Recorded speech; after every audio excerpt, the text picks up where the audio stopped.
மனம் திரும்புங்கள். இயேசு தனது போதனையின் ஆரம்பத்தில் மனம் திரும்புங்கள், பரலோக ராஜ்யம் சமீபித்திருக்கிறது என்று கூறினார். மத்தேயு 4ஆம் அதிகாரம் 17ஆம் வசனம்.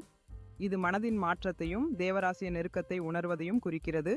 மன்னிப்பு சிலுவையில் இயேசு அவர்கள் மன்னிக்கப்பட வேண்டும் என்று கூறினார். லூக்கா 23ஆம் அதிகாரம் 34ஆம் வசனம். இது மனிதர்களிடையே மன்னிப்பின் முக்கியத்துவத்தை வலியுறுத்துகிறது.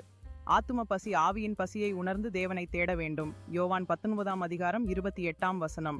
பரிபூரணம் இயேசு தனது பணியை நிறைவேற்றினார் என்று கூறினார். யோவான் 19ஆம் அதிகாரம் 30ஆம் வசனம். மனம் திரும்புதல் பாவங்களை விட்டு திரும்பி தேவனை நோக்கி திரும்ப வேண்டும் என்று கூறினார்.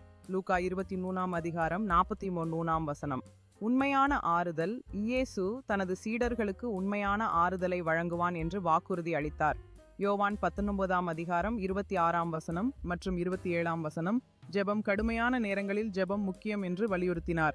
மத்தேயு 27ஆம் அதிகாரம் 46ஆம் வசனம். மார்க்கு 15ஆம் அதிகாரம் 34ஆம் வசனம். சிலுவையை